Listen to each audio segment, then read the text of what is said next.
আসসালামু আলাইকুম ওয়া রাহমাতুল্লাহি ওয়া বারাকাতুহু। আল্লাহ পাক রব্বুল আলামিন বলেছেন, হে মুহাম্মদ সাল্লাল্লাহু আলাইহি ওয়াসাল্লাম, সবাই বলে সাল্লাল্লাহু আলাইহি ওয়াসাল্লাম, তোমার উম্মতের কোন ব্যক্তি যদি আসমান এবং জমিনের সমপরিমাণ গুনাহ নিয়ে আমার সামনে দাঁড়ায়, আমার সামনে হাজির হয়,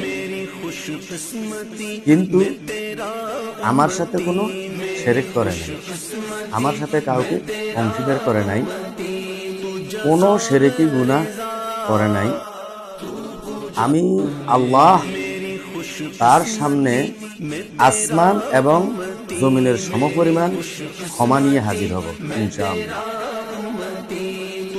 আল্লাহ পাক রব্বুল আলামিন আমাদের সবাইকে আল্লাহ পাকের দরবারে ক্ষমা চাওয়ার তৌফিক দান করুন। ওয়া মা তৌফিকু ইল্লা বিল্লাহ। আসসালামু আলাইকুম ওয়া রাহমাতুল্লাহ।